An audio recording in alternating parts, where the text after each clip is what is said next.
आप सबों का सिविलियंस में स्वागत है। और आज हम लोग जो टॉपिक पढ़ेंगे वो है गरीबी एवं बेरोजगारी। और जेपीएससी के प्रीलिम्स एग्जाम में यहाँ से आपके एक या दो क्वेश्चन देखने को मिल सकता है। उम्मीद है कि आप सब जो है वो जेपीएससी का अभी शाम के समय में जो नोटिफिकेशन आया वो आप लोग देखे होंगे, जिसमें क्लियर मेंशन किया गया है कि 17 तारीख को एक दो पालियों में एग्ज़ाम लिया जाएगा। तो अब डाइवर्ट होने के लिए बिल्कुल भी आपके पास समय नहीं है। जो भी स्टूडेंट्स बीच बीच में डाइवर्ट होते रहते थे बहुत सारे यूट्यूब वीडियोस को देख कर कि एग्ज़ाम नहीं होगा, तो अब देखिए उस समय आप जो है उस दिन बहुत कम पढ़ाई किए होंगे और उस समय बहुत कोई ऐसा बच्चा रहा होगा जो पढ़ा होगा। तो वो वैसे बच्चे जिनका माइंडसेट क्लियर होता है कि नहीं, एग्ज़ाम जो है जिस समय दे दिया गया है जेपीएससी के द्वारा वही मान के पढ़ रहे हैं, तो वो बच्चे तो आपसे बहुत आगे निकल चुके होंगे अभी तक। और ये एक लेसन है आप लोगों के लिए कि कभी भी जब तक कि ऑथराइज्ड इंसान के द्वारा ना बोला जाए आप लोग बिल्कुल भी बिलीव मत करिए किन्हीं का, क्योंकि अल्टीमेटली टाइम जो है आपका बर्बाद होता है और आप ही धीरे धीरे बाकी बच्चों से पिछड़ते चले जाएंगे। तो बस अब ध्यान दीजिएगा आगे, ताकि कोई भी आपको मैनिपुलेट ना कर सके, क्योंकि पीक टाइम में आप अगर डाइवर्ट होते हैं तो इसमें अल्टीमेट नुकसान जो होगा वो सिर्फ और सिर्फ आपको उठाना पड़ेगा। तो चलिए हम लोग अभी बेरोज़गारी को पढ़ते हैं, फिर बेरोज़गारी तुरंत ख़त्म करके हम लोग गरीबी को भी ख़त्म करेंगे। तो बेरोज़गारी में कुछ कुछ टर्म्स है उसको हम लोग देखते हैं। जैसे कि पहला टर्म है श्रम बल, फिर कार्यबल। इन दोनों को समझना बहुत ज़रूरी है। और इससे भी पहले हम लोग इस डायग्राम को देखेंगे। तो ये बड़ा सा जो सर्कल है ये आपका कुल जनसंख्या वाला सर्कल है। तो इसको हम लोग मान लेते हैं कि कुल जनसंख्या जो है 100 है। अब इसी 100 के जनसंख्या में बहुत से ऐसे लोग रहे होंगे जिनका उम्र जो है 1 से लेकर के 14 साल तक और फिर 64 से लेकर ऊपर तक, मतलब कि 70-80 जितना भी होगा। तो इस सर्कल के नीचे जो एक सर्कल है ये है आपका कार्यकारी जनसंख्या का। अब ये कार्यकारी जनसंख्या क्या होता है उसको समझिए। कुल जनसंख्या तो टोटल पॉपुलेशन जो है वो तो इसको समझाने की कोई ज़रूरत नहीं है।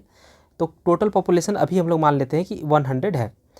अब हम लोग को ये देखना है कि कार्यकारी जनसंख्या क्या होता है। तो कार्यकारी जनसंख्या 15 से लेकर के 64 वर्ष आयु वाला हर व्यक्ति जो शारीरिक रूप से स्वस्थ हो और शारीरिक और मानसिक रूप से स्वस्थ हो और किसी कार्य को करने की योग्यता रखता हो। और ऐसे इंसान का एज कहाँ से कहाँ तक होना चाहिए? 15 से लेकर के 64 तक। लेकिन ये चीज़ ध्यान देना होगा कि उनका शारीरिक और मानसिक स्वास्थ्य जो है वो अच्छा हो और उसमें कोई कार्य को करने की योग्यता हो। तो इस पॉपुलेशन को हम लोग कहते हैं कार्यकारी जनसंख्या। तो मान लीजिए कि 100 में से 70 लोग ऐसे होंगे जो शारीरिक और मानसिक रूप से स्वस्थ भी हैं और काम करने के लिए योग्यता भी रखते हैं। तो ये आ जाएगा आपका कार्यकारी जनसंख्या के अंतर्गत। अब नेक्स्ट है आपका श्रम बल। तो श्रम बल का मतलब क्या होता है कि कोई इंसान जो 15 से लेकर के 64 वर्ष का हो, शारीरिक और मानसिक रूप से स्वस्थ हो, काम करने की योग्यता रखता हो। अब योग्यता के साथ साथ वह काम करने की इच्छा भी रखता हो। तो एक ये हो गया कि इच्छा भी रखता हो और वास्तविक रूप से कार्य भी कर रहा हो। मतलब यहाँ पे दो क्राइटेरिया है कि वो इच्छुक अगर है तो भी श्रम बल में आएगा और अगर वो वास्तविक रूप से काम कर रहा है तो भी वह श्रम बल के अंतर्गत आएगा। तो यहाँ पे जो 70 हम लोग का कार्यकारी जनसंख्या था जो कि 15 से लेकर के 64 वर्ष आयु के बीच आता है, और यहाँ के लोग जो है मतलब इस 70 जो लोग हैं ये बिल्कुल शारीरिक और मानसिक रूप से स्वस्थ भी है और योग्यता भी रखते हैं काम करने का। लेकिन हो सकता है ऐसा कि 10 लोग इस प्रकार से हो जो योग्यता भी रखते हैं, स्वस्थ भी है, लेकिन इनको इच्छा नहीं है काम करने का। हो सकता है इनके पास बहुत धन की कोई कमी ना हो, तो ऐसा लोग जो है वो काम क्यों करेंगे। या फिर हो सकता है कि ऐसे इंसान जो है बहुत आलसी किस्म का होता होगा, तो ये भी काम नहीं करना चाहेंगे। तो ऐसे 10 लोग होंगे जिनको आप साइड कर दीजिए, तो बचे कितने? 60 लोग। तो 60 वो लोग हैं जो इच्छुक भी है काम करने का। तो मान लीजिए इस 60 में से 40 लोग जो है काम करने की इच्छा रखता है और 20 लोग जो है मान लीजिए कि वास्तविक रूप से काम करता है। तो ये इच्छा वाला हो गया 4, इच्छा रखता है लेकिन इसके पास जरूरी नहीं कि काम हो, और ये वास्तविक रूप से काम में लगे हुए व्यक्ति हैं 20। तो 40 और 20 जोड़िएगा तो 60 हो जाएगा। तो ये 60 जो जनसंख्या है ये आपका श्रम बल के अंतर्गत आएगा। अब हम लोग देखते हैं कार्यबल क्या है। तो कार्यबल कौन है? कार्यबल कौन से पॉपुलेशन को कहते हैं? तो यहाँ जो 20 आपको दिख रहा है यही आपका है कार्यबल, और इसका डेफिनेशन क्या होता है? जो वास्तविक रूप से काम में लगे हों। तो एक बार हम लोग अब डेफिनेशन वाइज देखते हैं और फिर वापस से डायग्राम में देखेंगे ताकि आपको समझ में आ जाए, और इसके बाद हम लोग इस टॉपिक को कवर करेंगे तो बहुत ईजिली कवर हो जाएगा। तो श्रम बल देखिए, श्रम बल उन लोगों की संख्या को दर्शाता है जो काम करने के लिए इच्छुक है, मतलब इच्छा रखता है काम करने का, और या फिर यहाँ पे देखिए और नहीं है, यहाँ पे या है, या फिर वास्तविक रूप से काम में कर रहे हों। तो इसी चीज़ को यहाँ पे बताया गया श्रम बल में, ये 60। तो ऐसे व्यक्ति जो काम करने के इच्छुक हो और वास्तविकता में काम भी कर रहा हो, इच्छुक है ये भले इनके पास काम नहीं है, और ये लोग इच्छुक भी थे और इनके पास काम भी है। तो टोटल आपका ये 40 + 20 ये 60 जो है श्रम बल के अंतर्गत आएगा। फिर नेक्स्ट है आपका कार्यबल। तो कार्यबल में क्या होता है, लोगों की संख्या जो वास्तव में काम कर रहे हों। तो वास्तव में काम कितना कर रहे हैं आपका, 20 लोग काम कर रहे हैं, तो यही आपका क्या कहलाएगा, कार्यबल कहलाएगा। और इन्हीं दोनों से आपका बेरोजगार का डेफिनेशन भी निकल के आता है कि बेरोजगार कौन है। फिर तो ये जो 40 दिख रहा है ये आपका बेरोजगार है। तो बस आपको जो है वो टर्म्स पकड़ के रखना है। जैसे कुल जनसंख्या, तो कुल जनसंख्या है। कार्यकारी जनसंख्या क्या होता है, जो स्वस्थ हो और योग्यता रखता हो। श्रम बल कौन होता है, जिनके पास जो स्वस्थ हो, योग्यता भी रखता हो, 15 से 64 वर्ष के अंतर्गत भी आता हो, कार्य करने का इच्छुक भी हो, या फिर वास्तविकता में काम भी कर रहा हो। अब है श्रम बल। श्रम बल कौन है, तो जो स्वस्थ हो, योग्यता रखता हो, 15 से 64 वर्ष के अंतर्गत आता हो और इच्छुक हो, और साथ ही साथ वास्तविक रूप से कार्य भी कर रहा हो, तो वो आपका कार्यबल के अंतर्गत आता है। अगर आप लोग मैथ्स पढ़े हैं तो ये डायग्राम से आप इस चीज़ को रिलेट कर सकते हैं कि जितने भी आपके कार्यबल हैं, मतलब ये वाला, वो आपका किसके अंतर्गत आएगा, तो ये आएगा आपका श्रम बल के अंतर्गत। और जितना भी श्रम बल है वो आपका आ जाएगा कार्यकारी जनसंख्या के अंतर्गत, और जितना भी आपका कार्यकारी जनसंख्या है वो आपका कुल जनसंख्या के अंतर्गत आ जाएगा, बराबर नहीं, अंतर्गत आएगा।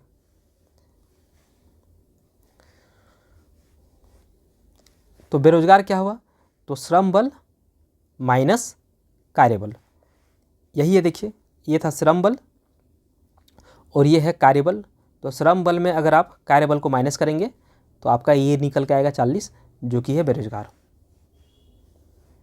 और बेरोजगारी दर क्या होता है, तो बेरोजगार लोगों की संख्या बटा में क्या होगा, कुल श्रम बल। क्योंकि देखिए आप इससे निकाले थे बेरोजगार, तो टोटल यहाँ पे कितना था, 60 था, तो यही टोटल आपका इधर आएगा। और ये 60 क्या था, कुल श्रम बल था, तो डिवाइड में हो जाएगा 60 और इंटू हो जाएगा 100%। तो इस तरह से बेरोजगारी दर निकलता है। कार्यकारी जनसंख्या के बारे में लिख दिया गया है कि 15 से 64 वर्ष की आयु का व्यक्ति जो स्वस्थ हो, स्वस्थ मतलब कैसे, शारीरिक रूप से और मानसिक रूप से, और कार्य करने की योग्यता भी रखता हो। तो सबसे अधिक जो संख्या होगा वो कुल जनसंख्या का होगा, फिर उससे कम किसका होगा, कार्यकारी जनसंख्या का, फिर उससे कम किसका होगा, श्रम बल का, और सबसे कम जनसंख्या जो होगा वो कार्यबल का होता है। तो उम्मीद है कि आप ये डायग्राम के जरिए समझ गए होंगे। बेरोजगार का भी डेफिनेशन लिख दिए, श्रम बल के अंतर्गत आने वाला व्यक्ति जिसे न्यूनतम वेतन पर भी काम प्राप्त नहीं होता है। तो ये था श्रम बल आपका 60, और इसी के अंतर्गत ये 40 आते हैं। तो श्रम बल के अंतर्गत आने वाले व्यक्ति जो न्यूनतम वेतन पर भी, जिनको न्यूनतम वेतन पर भी काम प्राप्त नहीं होता है, तो उनको हम लोग क्या कहेंगे, बेरोजगार। अब बेरोजगार के प्रकार को देखते हैं। खुली या प्रत्यक्ष बेरोजगारी। बेरोजगारी में जब भी हम लोग पढ़ते हैं तो इसी डेफिनेशन को पढ़ते हैं, प्रत्यक्ष बेरोजगारी वाले ही डेफिनेशन को। इसका दूसरा नाम क्या है, खुली बेरोजगारी। इसमें क्या है कि श्रम बल के अंतर्गत आने वाला व्यक्ति जिसे न्यूनतम वेतन पर भी काम प्राप्त नहीं होता। तो हम लोग जब भी बेरोजगार का डेफिनेशन पढ़ते हैं तो यही डेफिनेशन को हम लोग पढ़ते हैं। अल्प बेरोजगारी क्या है, तो बेरोजगार तो है लेकिन कम बेरोजगार है। कम बेरोजगार मतलब देखिए ये इंडिविजुअल सेंस में देखिएगा, जैसे आप 20,000 के लायक हैं लेकिन आप 15,000 रुपये ही कमा पा रहे हैं, तो आप अल्प बेरोजगार के अंतर्गत आएंगे। वही चीज़ लिखा हुआ है यहाँ पे, श्रम बल के अंतर्गत आने वाला व्यक्ति जिन्हें उसकी योग्यता के अनुसार काम नहीं मिलता। मतलब आप लायक तो हैं 20,000 कमाने का, लेकिन आपको काम मिला कितना है का है, 15,000 रुपये कमाने का, तो आप किस में आ जाएंगे फिर, अल्प बेरोजगारी में। नेक्स्ट है आपका घर्षण जनित बेरोजगारी। टर्म को पकड़िए, घर्षण कब होता है, जब दो चीज़ जो है आपस में, मतलब इस घर्षण को होने के लिए दो मीडियम चाहिए, दो सरफेसेस चाहिए या दो मीडियम चाहिए। तो यहाँ पे क्या होता है कि एक रोज़गार को छोड़कर दूसरे रोज़गार को प्राप्त करने के बीच का जो अंतर होता है, तो देखिए अगर जैसे मान लीजिए कि ए नाम का कोई आदमी है, वो किसी एक पीएसयू में नौकरी करता है, पीएसयू 1 में, और फिर वो पीएसयू 2 में जाना चाहता है, और उसको पता है कि अगर एक कोर्स कर लेंगे या फिर कुछ हम खुद को चेंज कर लेंगे, थोड़ा बहुत मॉडिफाई कर लेंगे, तो हमको पीएसयू 2 में नौकरी मिल जाएगा और यहाँ पे जाने से हमको ज़्यादा सैलरी मिलेगा, ज़्यादा सुविधा भी मिलेगा। तो इसके लिए ये क्या करता है कि इस नौकरी से यहाँ पे रिज़ाइन मार देता है, मतलब छोड़ देता है इस नौकरी को। किसके लिए? तो यहाँ जाने के लिए। तो इस बीच में जो 3 महीना 5 महीना या 1 साल 2 साल का जो पीरियड है, वो तो खाली बैठा रहेगा। तो उस दौरान ये इंसान घर्षण जनित बेरोज़गार कहलाता है। जैसे मान लीजिए कि अभी हम जो है क्लास 2 ऑफिसर हैं, जेपीएससी से हुआ है, अब मुझे यूपीएससी निकालना है मान लीजिए, और यहाँ पे ये क्लास 1 होता है, तो क्लास 2 से क्लास 1 में हमको जाना है। तो इसके लिए तो हमको एग्ज़ाम में अपीयर होना होगा यूपीएससी के एग्ज़ाम में, और यूपीएससी एग्ज़ाम में अपीयर होने के लिए मुझे लगा ये चीज़ कि नहीं, इस नौकरी को करते हुए हम इसका तैयारी नहीं कर सकते, लेकिन अगर 1 साल 2 साल पढ़ेंगे तो यूपीएससी भी मान लीजिए निकाल सकेंगे हम। ये मेरे अंदर अगर कॉन्फिडेंस है, तो हम क्या करेंगे, इस जॉब को क्विट करेंगे, और क्विट करने के बाद 2 साल बैठेंगे या 1 साल आराम से सिर्फ तैयारी करेंगे और फिर यूपीएससी निकालेंगे।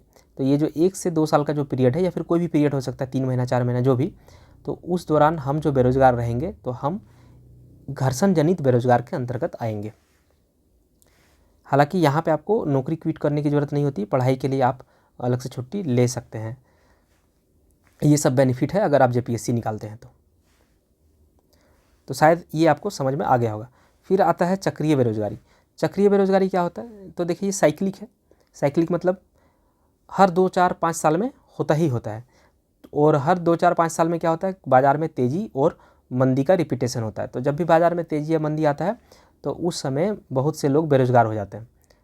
जब तेज़ी आएगी तब तो रोज़गार लगेगा, खास करके ये चीज़ जो है मंदी के समय है। तो मंदी के समय जो लोगों को जॉब से निकाल दिया जाता है, तो वो लोग चक्रीय बेरोज़गारी के अंतर्गत आते हैं। फिर है शिक्षित बेरोज़गारी। तो दोषपूर्ण शिक्षा व्यवस्था के कारण, तकनीकी कुशलता में कमी के कारण जो लोग बेरोज़गार रह जाते हैं वो शिक्षित बेरोज़गार कहलाते हैं। नेक्स्ट आपका प्रच्छन्न बेरोज़गारी या फिर अदृश्य बेरोज़गारी।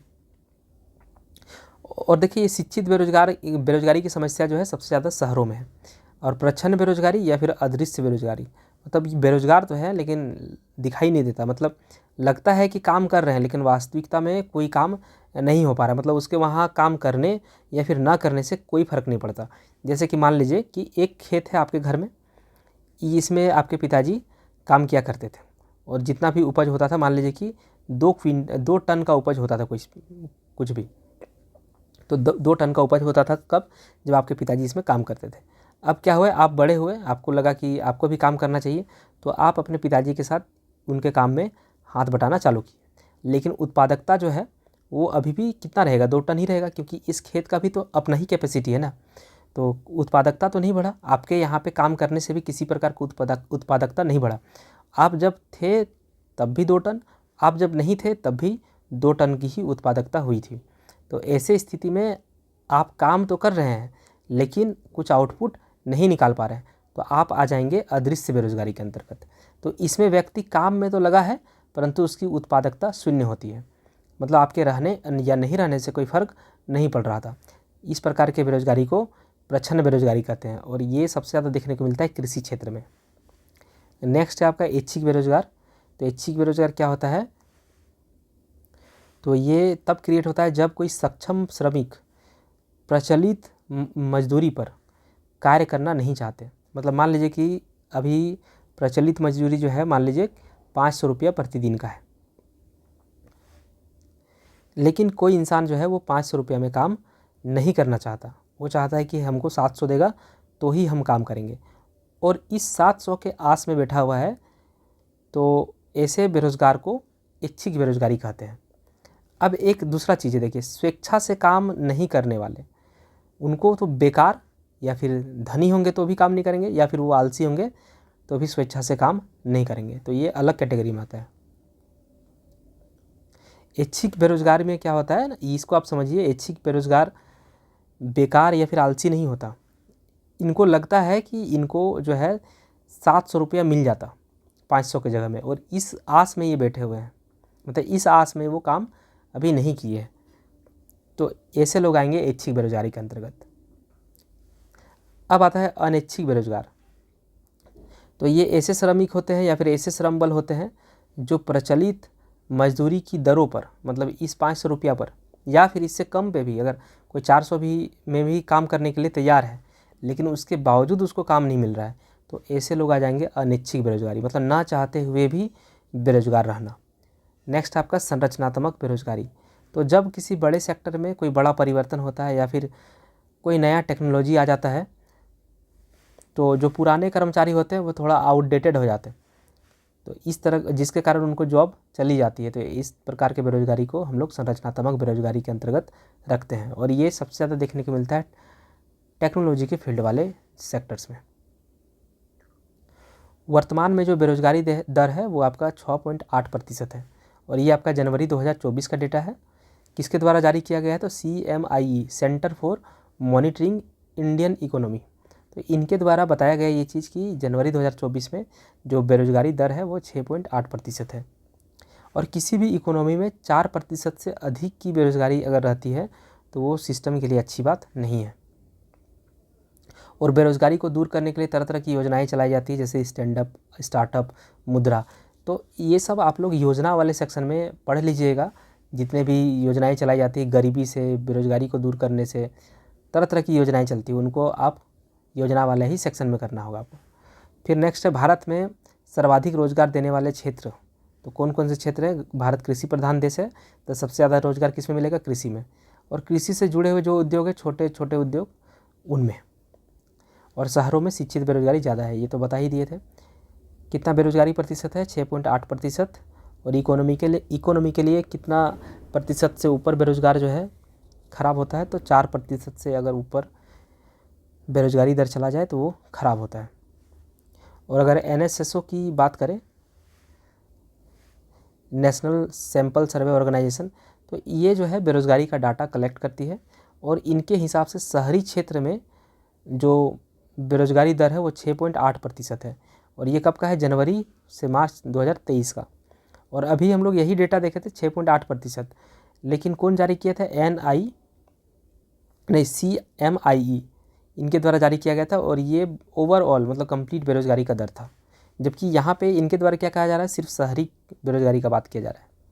और एक साल पहले, मतलब ये 2023 का है, तो 2022 में 8.2% था बेरोजगारी दर, किसमें? शहर में।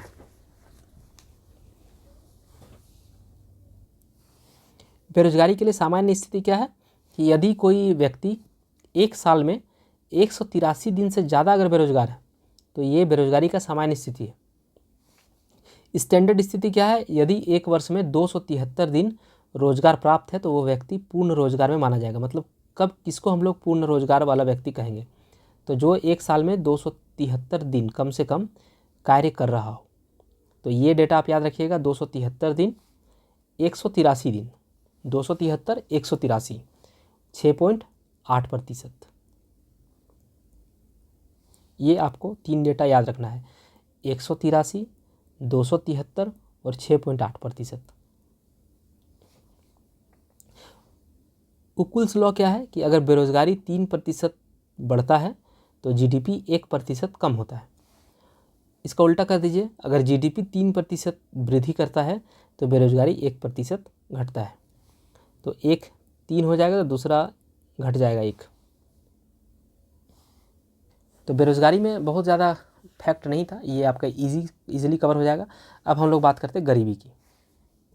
तो सबसे पहले हम लोग गरीबी का डेफिनेशन देखेंगे इसमें। तो किसी व्यक्ति को अगर उसके मूलभूत आवश्यकताओं जैसे कि रोटी, कपड़ा, मकान इत्यादि की पूर्ति अगर नहीं हो पाती है उनको, तो इस अवस्था को गरीबी कहते हैं। और 21वीं सदी में गरीबी का अर्थ सिर्फ रोटी, कपड़ा और मकान जैसे चीज़ों की कमी नहीं है। आज के समय में शिक्षा, स्वास्थ्य, सुविधा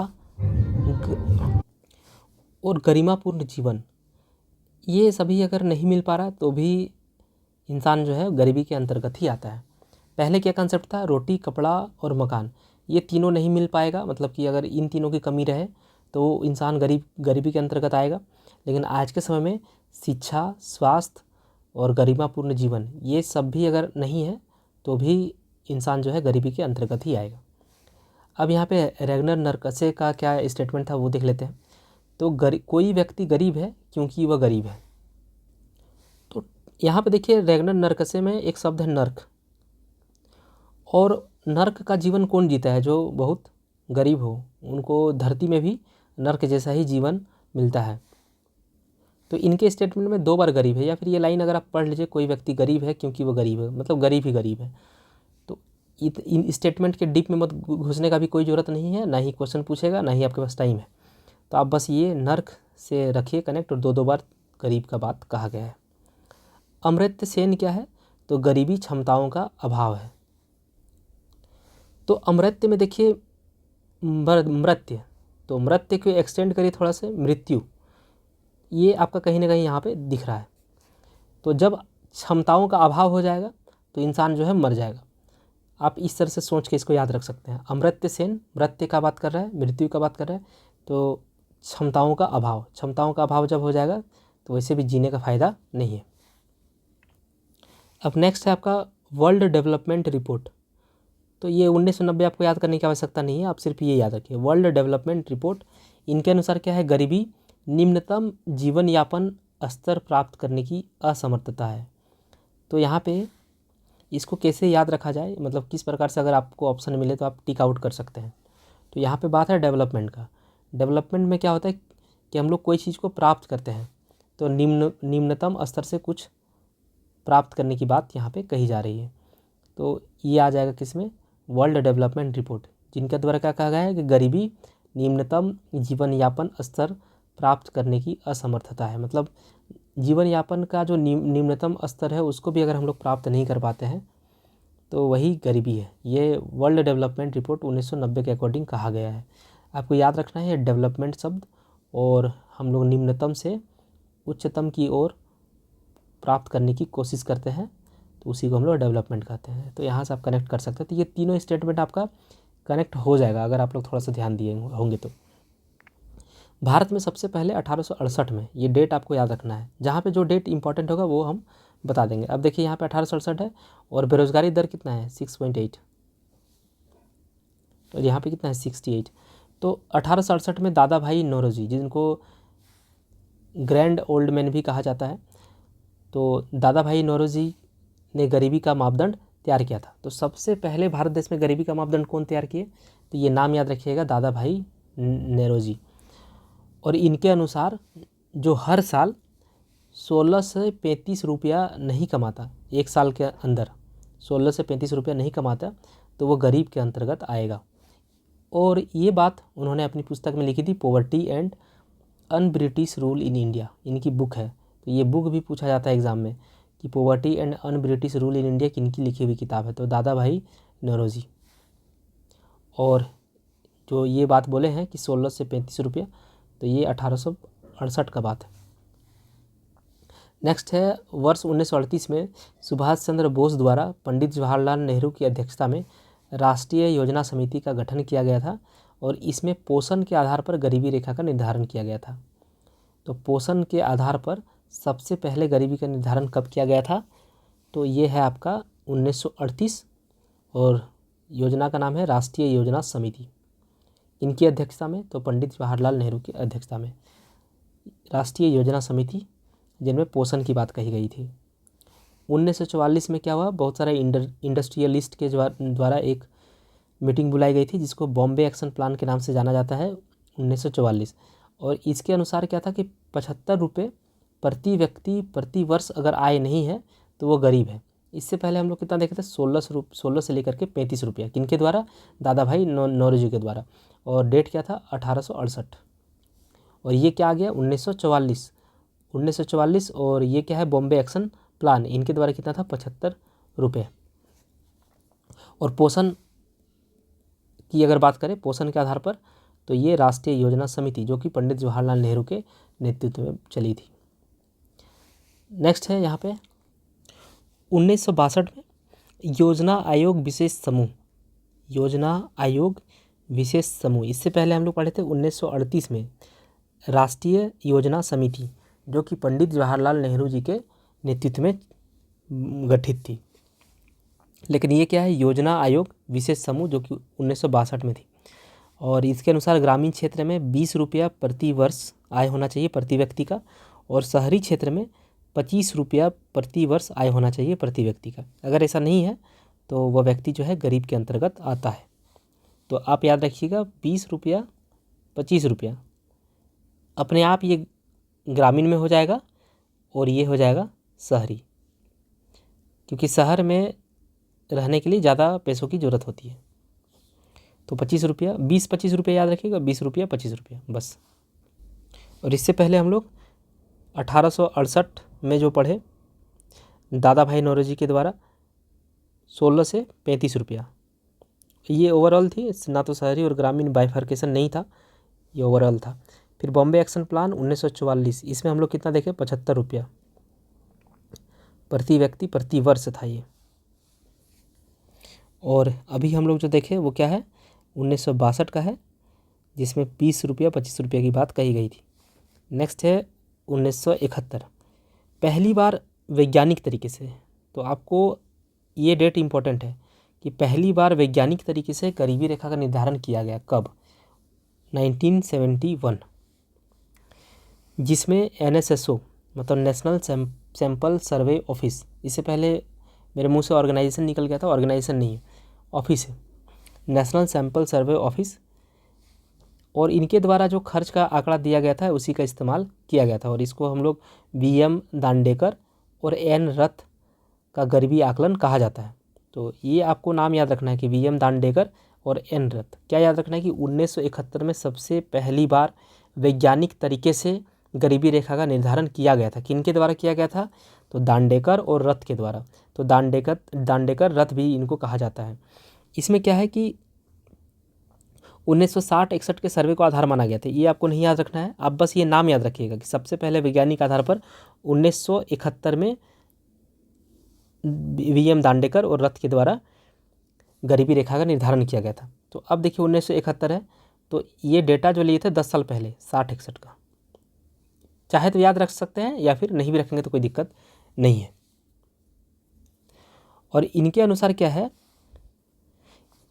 कि लोगों के पास इतना पैसा होना चाहिए, इतना राशि होना चाहिए कि चाहे वो ग्रामीण में हो चाहे शहरी में हो, शहरी क्षेत्र में हो, प्रतिदिन 2250 कैलोरी वो प्राप्त कर सके। तो क्वेश्चन यहाँ पे बनेगा आपका दांडेकर और रथ के द्वारा कितना कैलोरी, तो 2250 कैलोरी।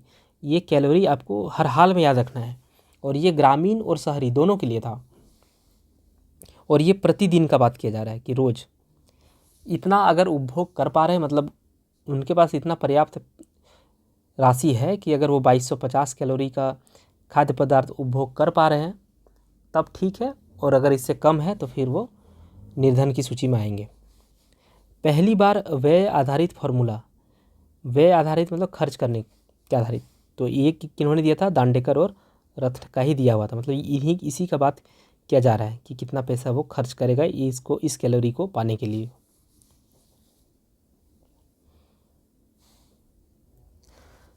NSSO जो कि गरीबी का डाटा तैयार करती है, इसकी स्थापना 1950 में हुई थी, और यह आपका भारत सरकार के सांख्यिकी और कार्यक्रम कार्यान्वयन मंत्रालय के अधीन आता है।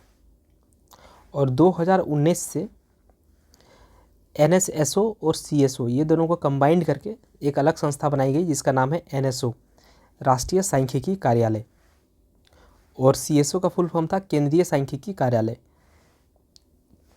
इनका काम बस यही है कि गरीबी से संबंधित, बेरोजगारी से संबंधित डेटा को कलेक्ट करना। अब यहाँ पे देखिए एक है वाई के अलग, तो अलग समिति के द्वारा, अलग समिति इसलिए क्योंकि इस समिति के अध्यक्ष जो थे वो वाई के अलग थे, तो आपको ज़्यादा दिमाग नहीं लगाना, आप सिर्फ अलग समिति याद रखिए। ये डेट भी आपसे नहीं पूछने वाला एग्ज़ाम में। तो अलग समिति के द्वारा क्या सुझाव दिया गया था वो देखते हैं। तो गाँवों में 49 रुपया और शहरी क्षेत्र में 56.64 रुपया प्रति व्यक्ति से अगर कम खर्च करता हो व्यक्ति तो उसको गरीबी रेखा के अंतर्गत माना जाएगा। इससे पहले भी हम लोग देखे थे 20-25, तो 20 रुपया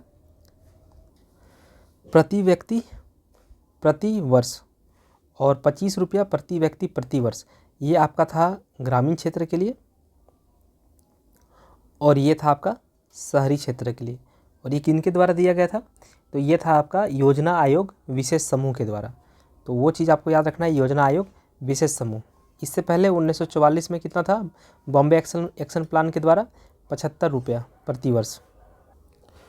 और दादा भाई नौरोजी के द्वारा 1868 में कितना दिया गया था? तो वो था आपका 16 से लेकर के 35 रुपया। जब भी आप पढ़ें सभी डेटा को एक बार रिपीट करिएगा तो आपको याद रह जाएगा। और अभी हम लोग कितना पढ़ रहे हैं? 49 और 56.64। तो 49, 56.64 अलग समिति या फिर अलग, इतना नाम है आपको याद रखना है। नेक्स्ट है लकड़वाल समिति। अलग समिति कब आया? तो 79 में। लकड़वाल समिति कब आया? 89 में। इसके बाद आपको तेंदुलकर समिति मिलेगा, वो 2009 में। और रंगराजन समिति 2012 में। तो देखिए यहाँ पे स्टार्ट करिए 79 से, इससे भी पहले 1868 और ये है 1979। 68 और 79 में अंतर देखिएगा तो लगभग 10 का ही है, लेकिन ये पूरा का पूरा दशक ही, ये पूरा का पूरा शताब्दी बदला हुआ है, यहाँ 18 है या 19 है, वो ध्यान रखिएगा। 68 में दादा भाई नौरोजी, फिर 1979 में अलग, और 1979 के बाद 89 में लकड़वाल, और फिर 89 के बाद 2009 में आपका है तेंदुलकर समिति, और 2012 में है रंगराजन समिति। तो ये 4-5 समिति है और इनके द्वारा क्या कहा गया बस वो आपको याद रखना है, कितना रुपया और कितना कैलोरी की बात कही गई। तो अलग समिति के द्वारा 49 और 56.64।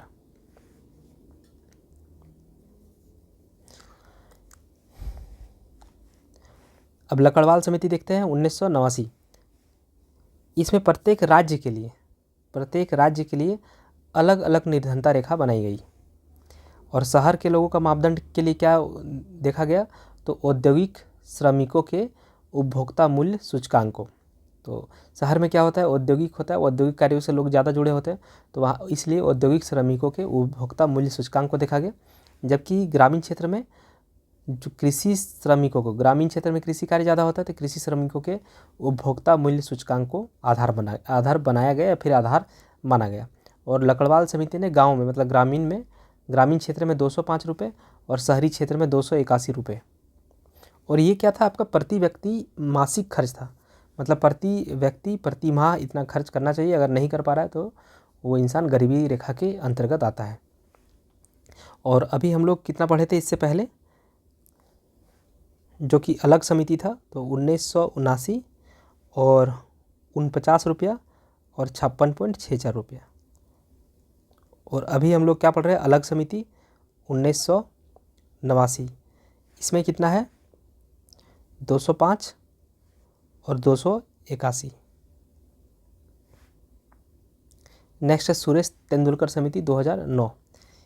इसके अंतर्गत क्या है? शहरी क्षेत्र में 1000, शहरी क्षेत्र में ज़्यादा होगा, और ग्रामीण क्षेत्र में कम, 816 प्रति व्यक्ति प्रति माह।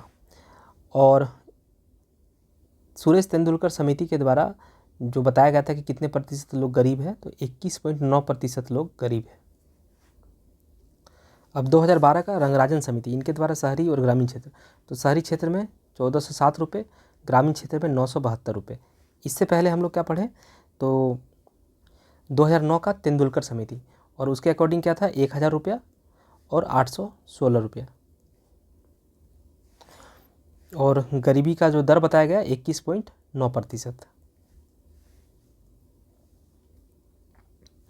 अब तेंदुलकर समिति के द्वारा सिर्फ और सिर्फ ये राशि पे ही ध्यान नहीं दिया गया, बल्कि पोषण पर भी ध्यान दिया गया। उनके अनुसार क्या था कि शहरी क्षेत्र में 2090 कैलोरी की आवश्यकता होती है और ग्रामीण क्षेत्र में 2155 कैलोरी।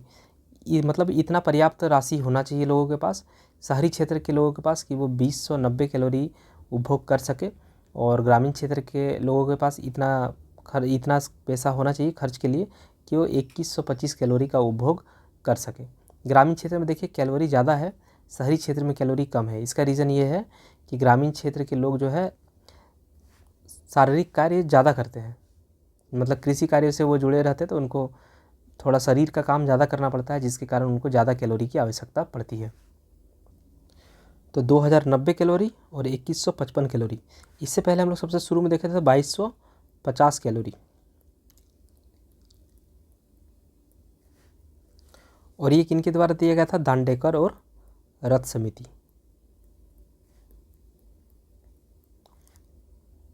रंगराजन समिति में प्रोटीन पर भी ध्यान दिया गया था। प्रोटीन तो शहरी क्षेत्र में 48 ग्राम और ग्रामीण क्षेत्र में 50 ग्राम। तो 48 ग्राम 50 ग्राम जब भी याद करिए, बस इतना याद करिएगा, आपको बाकी चीज़ याद हो जाएगा। और ये डेटा याद रखिएगा 2090 और 2155 कैलोरी। तो इससे अपने आप समझ में आ जाएगा कि कैलोरी कम वाला शहरी क्षेत्र और ज़्यादा वाला ग्रामीण क्षेत्र, ये प्रतिदिन का है। उसी तरह से राशि भी आपको याद करना है। रंगराजन तो 1407 और 972। और तेंदुलकर समिति में क्या था? 1816। लकड़वाल समिति में 205 281। तो इस तरह से आप याद कर सकते हैं। और रंगराजन समिति के अनुसार 2011-12 में भारत के कुल जनसंख्या में 29.5% लोग गरीब थे, जबकि यही चीज़ तेंदुलकर समिति में कितना कहा गया था? 21.9%।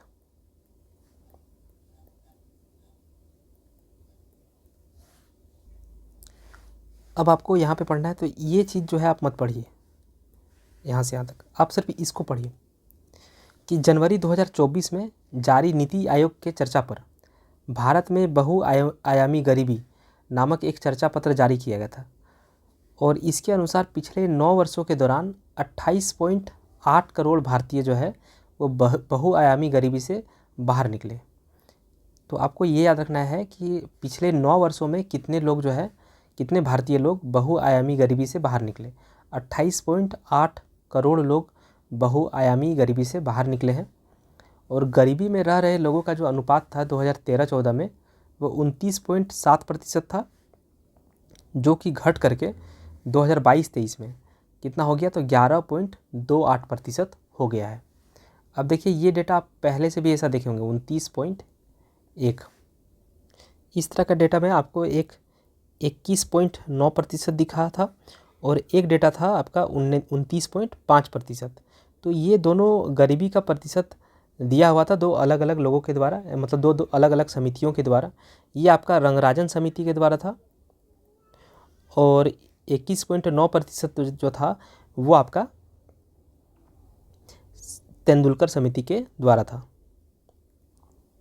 तो सेम इसी तरह मिलता जुलता और एक डेटा है 29.17। तो इतने प्रतिशत गरीबी थी 2013-14 में, जो कि 2022-23 में घटकर कितना हो गया? तो 11.28% हो गया है। और ये सब जारी किया गया किसके द्वारा? तो नीति आयोग के द्वारा।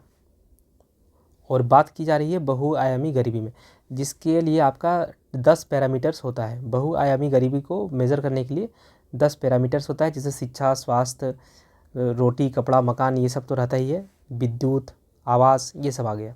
तो इस तरह के 10 होते हैं।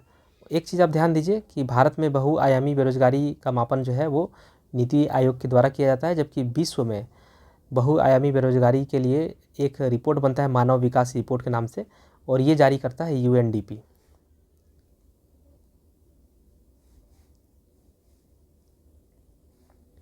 अब है गरीबी के प्रकार।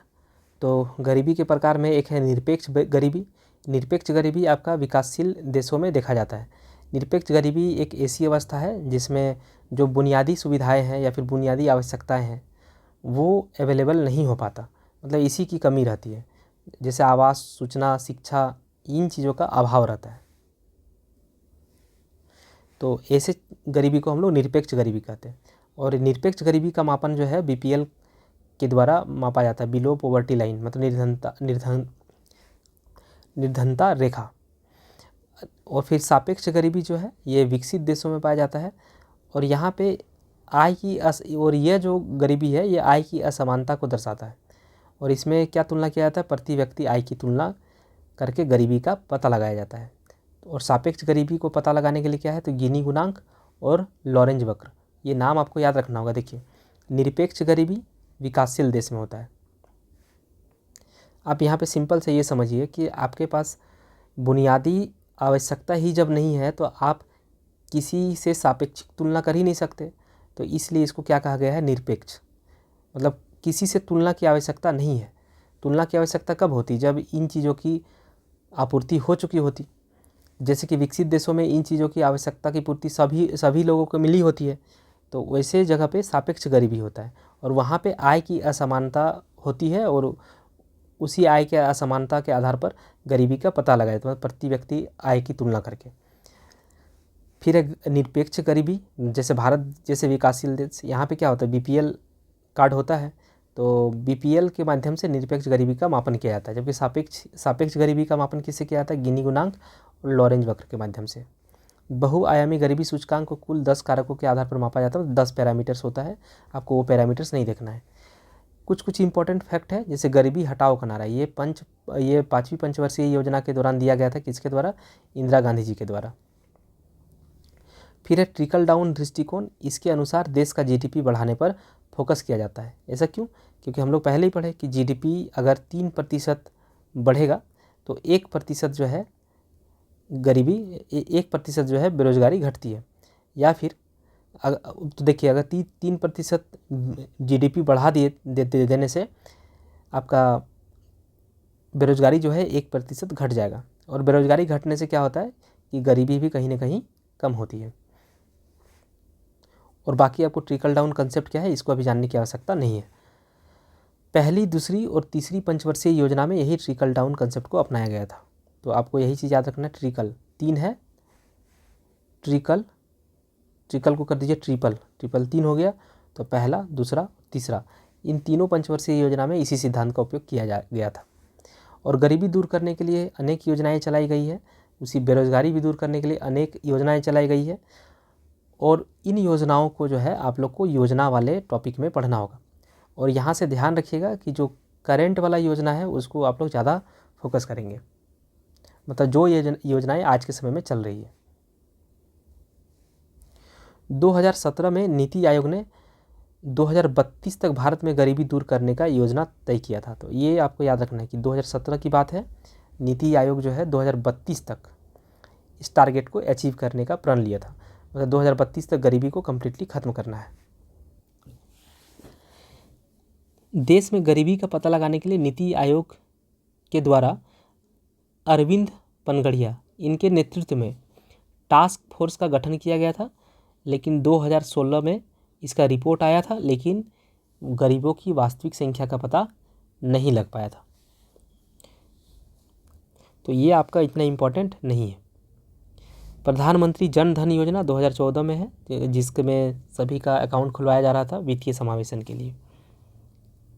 तो इसी तरह से आपका ये देख लीजिए, मनरेगा, महात्मा गांधी राष्ट्रीय ग्रामीण रोजगार योजना 2006 से चालू है, और इसमें केंद्र की जो सहयोग होता है वो 90% और राज्य का सहयोग 10% होता है। तो इस तरह से ये टॉपिक आपका कवर हो चुका। तो बस ये आपका ये टॉपिक तो कवर हो गया, लेकिन आप लोग जो है अभी पूरा मन से पढ़िए। अगर अभी भी आपको अगर लग रहा है कि एग्ज़ाम जो है पोस्टपोन होगा, तो ठीक है, होगा तो जब होगा देखा जाएगा, लेकिन जब तक नहीं हुआ है तब तक आप पढ़िए। और इधर उधर फेसबुक, व्हाट्सएप और टेलीग्राम, यूट्यूब, ये सब में ज़्यादा डिस्कस अब मत करिए चीज़ों को, क्योंकि जेपीएससी को एग्ज़ाम लेना है जिला प्रशासन की सहायता से। और आप इस चीज़ को समझिए, जेपीएससी भी तैयार है और जिला प्रशासन भी तैयार है, तो अब इसका पोस्टपोन होने का कोई बात करना बहुत ही बड़ा बेवकूफ़ी है। लेकिन अगर लास्ट में मान लीजिए कि कैंसिल हो भी जाता है किसी कारण से, तो भी क्या फ़र्क पड़ेगा, अगर हो भी गया तो हो गया, आप जो पढ़े वो बेकार थोड़े ना जाएगा। लेकिन अगर एग्ज़ाम हो गया सच में, तब तो आपका विकेट डाउन। तो चलिए हम लोग मिलते हैं नेक्स्ट वीडियो में।